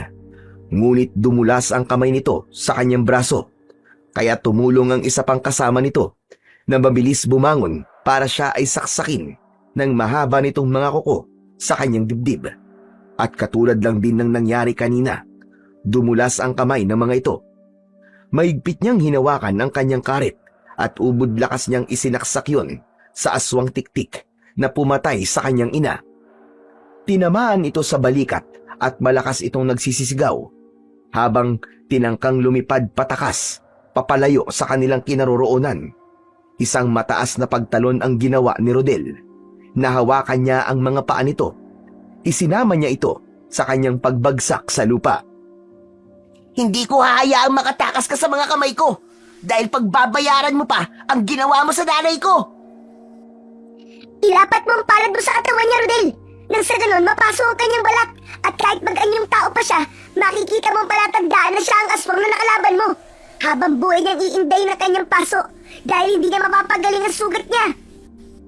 Agad na sumunod si Rodel sa utos ni Diego. Idiniin niya ang kanyang palad sa braso ng nilalang at malakas itong napasigaw. Malaasidong umusok ang kamay niya sa balat nito at halos magtatatalon ang aswang dahil sa sobrang sakit. Hindi niya ito tinantanan hanggang naramdaman niya ang pagtarak ng matulis nitong kuko sa kanyang dibdib. Kaya nagkaroon ng pagkakataon ng aswang na makatakas. Kagad na nagbigay ng karagdagan lakas si Diego para mapigilan ang pagpasok ng lason sa sugat ni Rodel. Naiwan ang kanyang kaharap na nilalang na may gawa ng sugat niya sa dibdib. Buong lakas niyang itinarak sa leeg ng aswang ang hawak niyang karit. Lumabas ang dugo nito sa ilong, sa bibig at saka sa tenga. Bumagsak ito sa lupa habang nagkikikisay ang katawan na parabang nalalason. Bumubula ang bibig nito na biglang nanigas ang katawan. Ilang minuto ang lumipas ay nasunog ang katawan nito. Nangihinang napatayo si Rodel at hinarap ang matandang nakasilip sa pintuan. Bakas sa mukha nito ang pag-aalala at takot, pero napalitan yun ng ngiti nang makita kung paano siyang nakipaglaban sa mga aswang. Nilapitan niya ito para magpaalam sa matanda. Lolo, kailangan ko po muna magpaalam sa inyo. Uuwi na po muna ako. Bakit nagbago ang isip mo, Apo? Bigla po ako nag-alala para kay Nanay Mirna. Baka siya naman po ang isunod ng aswang na yun. Baka malagay sa panganib ang kapatid ko. Pagbalibalik ta rin man po ang mundo, kapatid ko pa rin po nasa sinapupunan ni Nanay Mirna. Malakas po ang kutob kong doon ang punta ng aswang na yun para salakayin po ang bahay namin. Kung ganon, ay sasama na rin ako. Nabanggit pati sa akin ng iyong ina na may larawan siyang nakasabit sa dingding ng balkonahe niyo. Iuwi ko raw yun dahil mahalaga daw yun sa kanya. Pero Lo, baka po magkagulo lamang po kayo ni tatay doon. Baka magalit pa siya at saktan kayo. Hindi mangyayari yun, Apo. Kailangan din kitang samahan pa uwi. Hindi ako mapapalagay kung mag-isa ka lang na maglalakad sa kakauyan. Oo nga naman, Rodel. Saka, hindi ka natitigilan ng aswang na yun dahil may marka na siya ng kamay mo. Ibang magalit ang aswang na tiktik. Kahit hindi na sila kumain, ang mahalaga, makaganti lang sila sa taong nanakit sa kanila. Kung ganun po Lo, magdala po tayo ng gasera para po makita natin ang daan. Sayang, hindi na po ako makapagpalit ng damit. Tsak na magagalit na naman po sa akin si tatay kapag nalaman niyang kasama ko kayo. Handa ako sa mangyayari, Apo. Huwag kang mag-alala. Nagsimula na silang maglakad, papauwi sa bahay nila Rodel. Nakita niyang hindi nawawala ang liwanag sa katawan ni Diego. Naramdaman niya na tila may iniisip si Diego habang hindi ito mapakali sa kanyang balikat. Rodel, hindi maganda ang kutob ko sa lugar na to. Habang papalapit tayo sa bahay niyo, parang bumibigat ang enerhiyang nararamdaman ko sa tirahan niyo. Bilisan natin! Baka nasa paligid lang ang aswang, kaya ganyan ang pakiramdam mo, Diego. Sandali lang, magtago muna tayo sa halaman to. Sikapin yung hindi tayo makikita dahil may nilalang na paparating. Parang nagmamatsyag mula sa itaas. Tama ka, Rodel. Balak ng aswang na kunin ang sanggol sa sinapupunan ng iyong Nanay Mirna. Kung ganon, ayos pala. Hindi na tayo mahihirapang hintayin ng aswang dahil nauna na pala siya sa atin. Dito tayo magtago sa malagong puno ng halamang Santan Rodel. Hindi niya tayo mapapansin kahit maglakad siya sa hagdan dahil mabango ang bulaklak na ito. Sa ilalim ng hagdan pumwesto ang matanda habang si Rodel naman ay sa malagong halaman ng santan. Ngunit nagulat siya sa kanyang mga natungtungan. Nalantad sa kanyang paningin ang 5 klase ng pana na nakatago sa ilalim ng hagdan. Teka lang, hindi ako maaaring magkamali. Ito ang mga pana na nawawala at matagal nang hinahanap ni tatay. Anak ng kulisap, paano napunta ang mga yan sa ilalim ng hagdan? May nagtago nito at parang alam ko na kung sino. Pero bakit niya gagawin yun? Iba ang kutob ko kung bakit itinago ang mga panang yan. Kunin mo ang mga palaso at yan mismo ang gamitin mong panlaban sa mga aswang na pumatay sa anak ko. Ilang saglit lang ang lumipas ay napansin nila ang pagbaba ng isang aswang mula sa impapawid. Wala silang imikan at pakiramdam ni Rodel ay hindi na siya humihinga ng mga sandaling yon. Ang pakpak nito ay nakatiklop at may tama ng kanyang karit. Ang braso nito ay may marka ng kamay ni Rodel. Hawak nito ang sugat habang nangihina sa paglalakad. Kitang-kita niya ang nagbabaga nitong mga mata na parabang nakikita sila sa kanilang pinagtataguan. Lumabas ang malasangan nitong mga dila. Habang walang tigil sa paglinga sa paligid na parabang merong kinakatakutan. Ang payat nitong katawan ay unti-unting natatanggalan ng balahibo at lumitaw ang makinis na balat ng babae. Unti-unti na itong bumabalik sa pagiging tao. Hindi nila nakita ang mukha nito dahil mabilis itong nakaakyat sa bintana ng kwarto ng kanyang ama. Mabilis din ang pagpasok ni Rodel sa loob ng kanilang bahay para makita ang aswang na pumasok sa loob. Ngunit nakita niya ang nakabestidang si Aling Mirna. Nagtitimpla ito ng gatas habang magulo ang buhok nitong nakatalikod sa kanya. Mahaba ang manggas nito kaya hindi niya makita kung may marka ito sa braso. Subalit malinaw niyang nakikita ang itsura nito. Humarap ito sa kanya at gano'n na lamang ang gulat nito nang makita siyang hawak ang pana ng kanyang ama. Baka sa mukha nito ang takot sa pana kaya nabitiwan nito ang baso at kumalat ang gatas sa sahig. Sandali lang. Bakit nakatutok ang panang yan sa akin, Rodel? Sa kapanayan ni Roberto, hindi ba? Bakit napunta yan sa'yo? Huwag ka na magpanggap o magkunwaring walang alam. Wala ka na maililihim sa akin. Kitang-kita ko ang totoo mong itsura. Ano bang pinagsasasabi mo, Rodel? Alisin mo yan. Alisin mo ang pagkakatutok ng panang yan sa tiyan ko. Madadamay ang kapatid mo. Hindi dapat mabuhay ang batang nasa sinapupunan mo. Dahil aswang din yan, nakagaya mo. Roberto! Roberto, tulungan mo ako! Narinig ni Rodel ang yabag ng paa ni Mang Roberto mula sa loob ng silid nito. Kasunod ang paghawi ng kurtina, ang pagsilip ng kanyang ama. Sumunod naman ay ang kanyang lolo Estoy, nagulat sa nangyayari sa loob. Nilapitan muna ng matanda ang larawan ni Aling Lorena na nakasabit sa dingding, habang ang pana ay nananatiling nakatutok sa muka ni Aling Mirna. Wala itong kagalaw-galaw na nakatayo sa tabi ng lamesa. Nilapitan ito ng kanyang ama. Teka, ano ba nangyayari dito? Rodel, bakit mo tinututukan ng pana ang asawa ko? Lumayo kayo, Tay. Lumayo kayo sa tabi niya. Siya ang pumatay kay nanay. O ba't yan ba natututunan mo sa pagsama-sama sa matandang yan? Ang akala ko'y nasa kwarto ka lang ah. Anong ibig sabihin nito? Bakit nandito ang matandang yan? Ang larawan ng aking anak ang ipinunta ko rito. Pero hindi kagad ako nakaalis dahil nalaman namin na ang babaeng yan ang pumatay sa anak ko. Magbabayad kayo! Tumigil ka! Huwag na huwag niyong masaktan-saktan ang asawa ko. Kung hindi, magkakamatayan tayo dito. Nakahanda rin po ako mamatay. Mapatay lang ang aswang tik-tik na yan. Akmang hihilain ni Rodel ang tali ng kanyang pana nang humarap ang kanyang ama. Nakita niyang yumakap ang babae sa braso ng kanyang ama at nahagip pa ng kanyang mga mata ang bahid ng dugo sa kuko nito. Hayop ka! Ikaw nga! Ikaw nga ang pumatay sa nanay ko! Tumabi kayo dyan, Tay! Huwag niyo na pong ipagtanggol ang babaeng yan! Ano bang kalokohan ang sinasabi mo, Rodel? Wala kayong patunay na si Mirna nga ang aswang. Ikaw naman, Tay. Siguro ibinabaling mo lang ang bintang sa asawa ko para mabilog niyo ang ulo ng anak ko. Tumigil ka na, Roberto. Hindi kita mapapatawad sa oras na mapatunayan kong nang dahil sa asawa mo ay namatay ang anak ko. Pati ikaw ay papanagutin ko. Tapagwasiwas ng matanda, sa larawang nakuha nito sa dingding.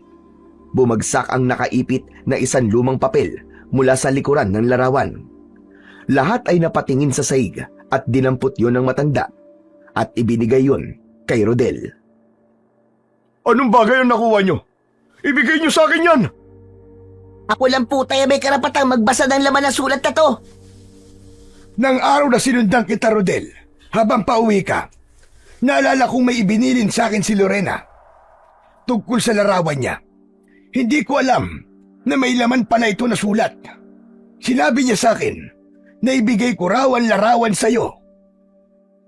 Pansamantalang nawala ang pagkakatutok ng pana sa nakatayong si Aling Mirna, habang bakas sa mukha nito ang pag-aalala. Panay din ang linga nito sa loob ng kwarto ng mag-asawa na para bang may hinihintay. Madalas niyang banggitin sa akin ang larawan niya bago siya namatay. Bumundol ang kaba sa dibdib ni Rodel nang makitang isang sulat ngayon. Napatingin siya sa kanyang lolo. Bakas ang pagtataka sa nilalaman ng liham. Binuksan niya ang papel at nalantad sa kanyang paningin ang sulat kamay ng kanyang ina. Binasa niya yon ng malakas upang marinig din ng matanda ang kanyang sasabihin. Nalaman nilang matagal nang alam ng kanyang ina na merong ibang babae ang kanyang ama. Tiniis nito ang lahat ng sakit dahil ang gusto nito ay buo ang kanilang pamilya. Ngunit isang araw ay pinagbantaan daw ito ng babaeng kinakasama ng kanyang ama. Kaya sa oras daw na magsilang ito ng sanggol, ay brutal daw itong papaslangin. Alam daw ng kanyang ina na matagal na itong niloloko ng kanyang ama. Pero sa kabila ng ginagawang pananakit ni Mang Roberto sa asawa, kailanman ay hindi raw nabawasan ang pagmamahal nito sa kanyang ama. Si Rodel na nanginginig ang kamay ay muling itinutok ang pana kay Aling Mirna. Umagos ang masaganang luha sa kanyang mga mata na parabang wala na siyang ibang taong nakikita ng mga oras na yun, kundi ang totoong anyo ng nilalang na nasa harapan niya. Yung mga hayop! Kaya pala pinatay ang anak at apo ko ay para maging malaya na kayo sa pagmamahalan niyo sa isa't isa. Ako mismo ang papatay sa inyo! Hindi! Ako ang papatay sa aswang na yan, Lolo! Hindi umalis ang kanyang ama sa unahan ng babae at yun ang hindi niya matanggap. Kahit alam na nitong ito ang pumatay sa kanyang ina, ay nagagawa pa rin itong kampiyan ang kabit nito. Isang malakas na liwanag ang nakita niyang sumanib sa kanyang katawan at malinaw niyang nakita ang buong katawan ng aswang kahit nakasuot pa ito ng bestida.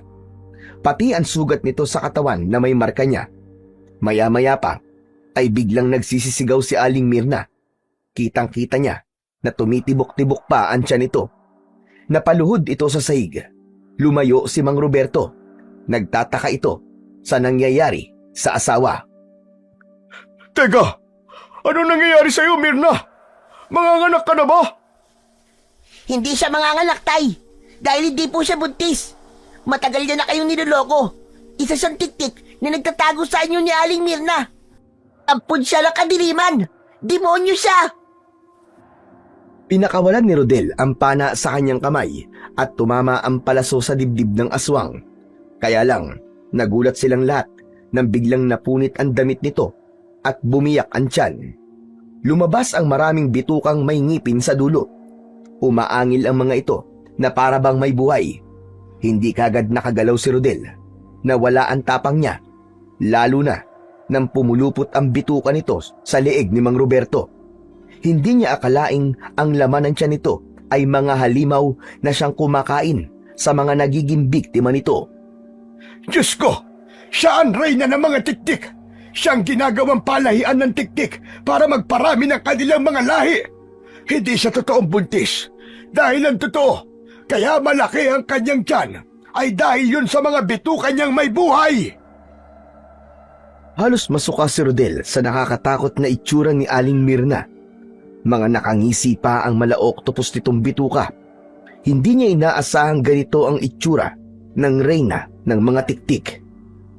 Umalis na kayo! Iligtas niyo na ang mga sarili niyo! Bilisan niyo, iwan niyo na ako rito! Hindi, Tay! Hindi ko kayo iiwan! Kahit na kayo naging dahilan kung bakit napasok tayo ng halimaw na yan, ililigtas ko pa rin po kayo! Binitiwan muli ni Rodel ang tali ng kanyang pana. Lumipad sa ere ang palaso, papunta sa kinaroroonan ng aswang na may sakal sa kanyang ama. Kaya lang ay nahawakan yun ng aswang na tiktik, kasabay ng pagtubo ng malapad nitong pakpak sa likod nito. Mabilis itong lumipad at nasira ang bubong. Tangay ang kanyang ama. Hindi siya kagad nakalabas ng bahay dahil mula sa kanilang kinatatayuan ay narinig nila ang maraming tiktik sa paligid. Hinaharangan ang kanilang dadaanan. Lolo, hindi man lang ininda ng aswang na ng epekto ng mutya sa sandata ko. Dinala niya si tatay. Tulungan po natin siya. Hindi pa ganap na mabisa ang kapangyarihan ng mutya. Dahil kapag natatakot ang tagapagbantay, nararamdaman din yun ng mutya. Sino po bang hindi matatakot sa ganong klaseng nilalang? Hindi po siya aswang kundi isang halimaw. Kakaibang halimaw na kayang pumatay ng mga tao na sabay-sabay dahil sa kanyang mga bitukang may ngipin. Ngayon ko lang naisip na maaaring biktima ang iyong ama ng panggagayuma. O di kaya, alam na ng iyong ama ang totoo niyang pagkatao. Ngunit natatakot lamang siyang iwan ka rito dahil baka mapahamak ka. Hindi ko po alam, Lolo. Isa lang po malinaw sa akin ngayon. Kung hindi siya nagmahal ng iba, hindi mangyayari to sa amin. Hindi kami magkakaganito at buhay pa sana ang aking ina. Mahawakan sana ni Rodel ang balikat ng umaalog na balikat ng kanyang lolo. Ngunit bigla silang nakarinig ng malakas na huni ng tiktik sa labas. Nagpupumilit ang mga ito na pumasok. Hindi lang isa, kundi maraming nilalang ang nasa labas ng kanilang bahay. Meron sa bubong at maririnig ang malalakas na pagaspas ng pakpak sa itaas ng mga puno. Dala ng bugso ng damdamin ni Lolo Estoy. Mabilis itong kumuha ng itak sa kusina habang si Rodel naman ay mahigpit na hinawakan ng kanyang pana. Binuksan nila ang pintuan at lumabas ng bakuran. Nakita nila ang mga aswang na nakaabang sa kanila. Habang si Aling Mirna naman ay nasa tapat mismo ng kanyang amang nakahandusay sa lupa. Walang malay at may dugo sa balikat. Parang nauupos na kandilang napasigaw si Rodel dahil sa takot at pag-aalala. Tay! Tay, gumising ka! Walang hiya ka! Anong ginawa mo sa tatay ko? Pinatulog ko muna siya. Wala naman na siyang pakinabang sa akin. Kung alam ko lang na ikaw ang hahadlang sa mga pinaplano ko, sana noon pa ay pinatay na kita habang natutulog ka. Kaya lang ang ama mo na lamang ang papatayin ko ngayon. Kung hindi lang din naman siya mapapasakin, ang mabuti pa, mamatay na lamang siya. Hindi ko alam na may ganyan palang nilalang sa mundo. Ikaw na nga ang nakasira ng pamilya. Ikaw na nga ang pumatay sa aking ina. Ikaw pa ang malakas ang loob na guluhin kami. Hindi na ako makakapayag na may isa na namang mawawala sa buhay ko nang dahil sa babaeng katulad nyo. Wes, labanan mo ako. O ano kayo? Huwag kayong basta tumayo dyan. Atakihin nyo mga hayop na yan. Masyadong madada. Nakakapagod makipag-usap. Sige, patayin sila! Sumugod ang mga alagad nito sa kinatatayuan nila ni Lolo Estoy. Pero maagap na tumalon ng mataas si Rodel at bawat bitaw niya ng palaso sa ere ay tinatamaan nito ang mga leeg ng kalaban. Isa-isang bumagsak ang mga aswang tiktik sa lupa. Kaya si Aling Mirna naman ang sumugod sa kanyang kinatatayuan.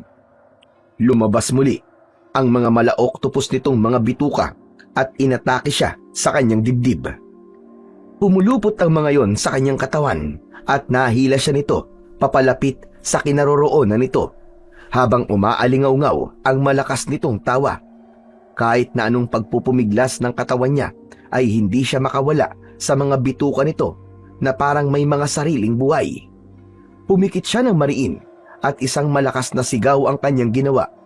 Nakakabingi yun na masakit sa tenga ng mga tiktik. Pati ang mga sugatang aswang na nakahiga sa lupa ay namimilipit sa sakit dahil sa malakas na boses ni Rodel, para yung kampana ng simbahan na halos sumira sa ulo ng mga aswang. Habang tinatakluban ang mga tenga nito, lumabas ang mga dugo ng mga ito sa tenga at magkakasabay na pumutok ang mga ulo. Nabawi ni Aling Mirna ang bituka nito sa katawan ni Rodel. Kasabay ng paglayo nito, ang paghigpit ng hawak niya ng karet mula sa kanyang bulsa, at yun mismo ang ginamit niya para maputol ang nakalabas na laman loob ng aswang na tiktik. Nagwawala itong bumagsak sa lupa dahil sa sakit at sa isang mataas na pagtalon. Pumatak siya sa mismong tiyan nito.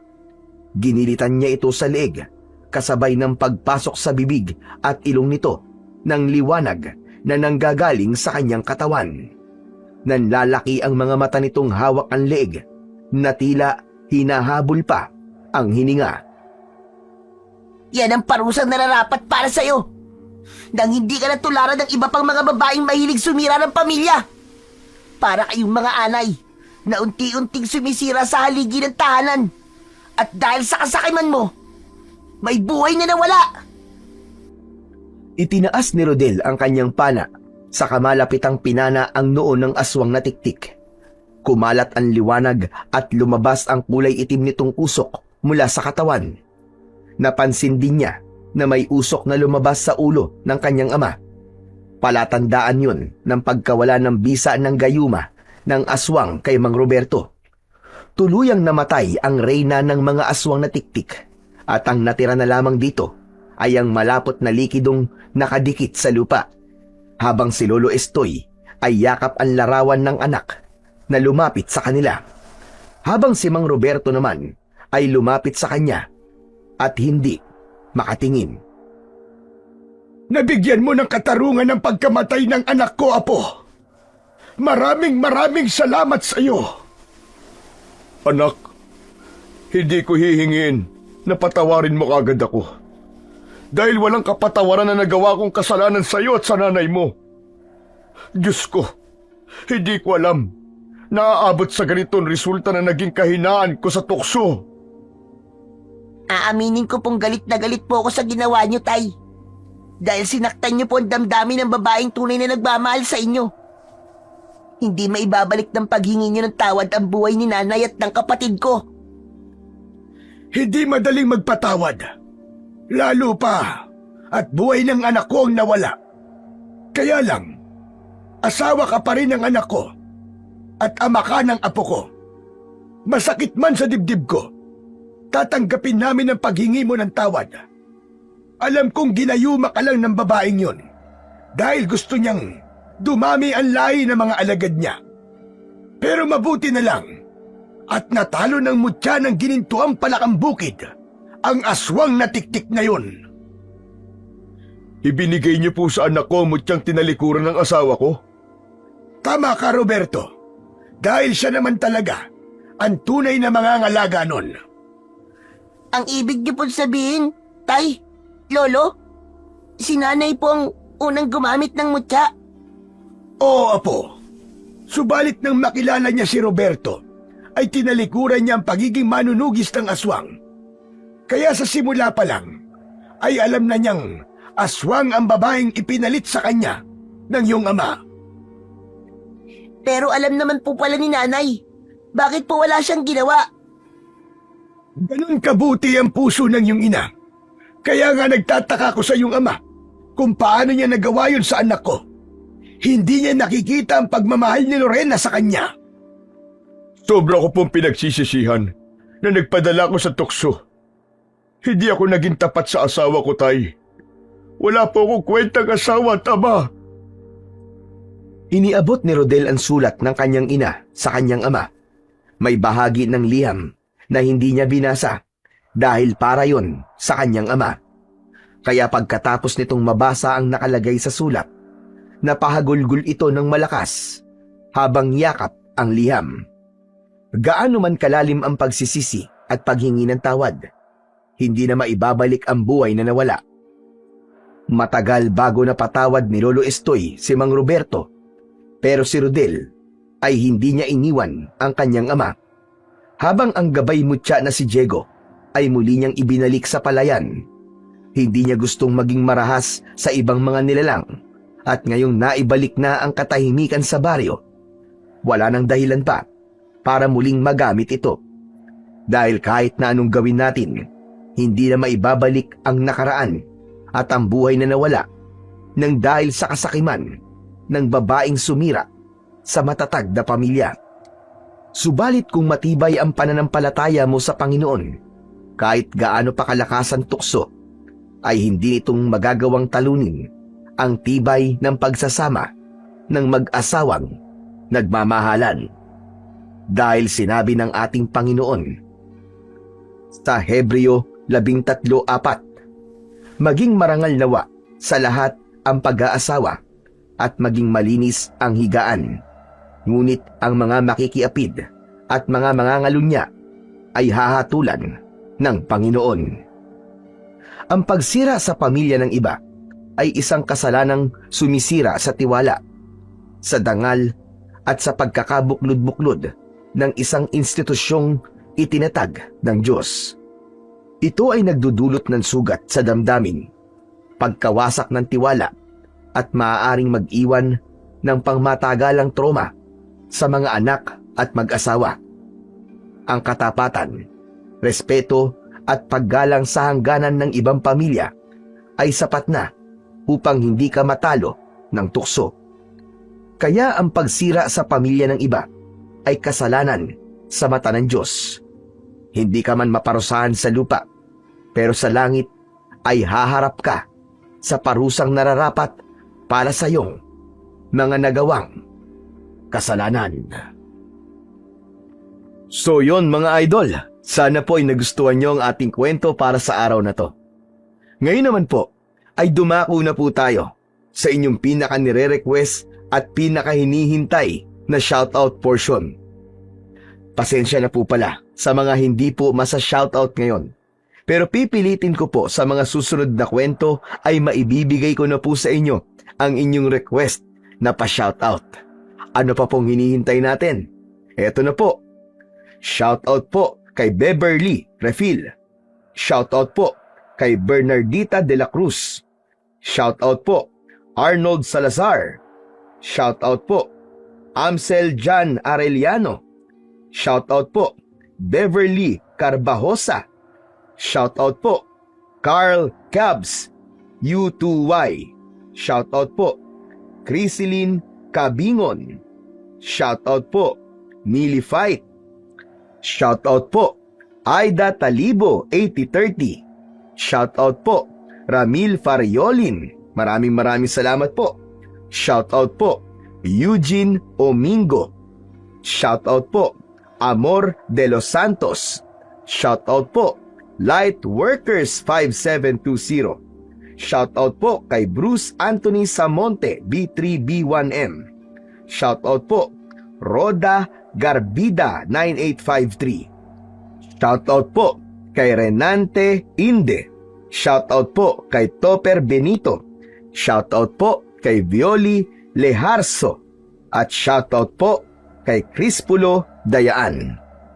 Muli po, maraming salamat po sa inyong walang sawang suporta at pakikinig sa mga kwentong aswang at katatakutan ng aking munting channel na The Voice Addict at Apong Isaak. Hanggang sa susunod pa pong kwento na magpapatindig ng inyong mga balahibo mula sa mundo ng kababalaghan.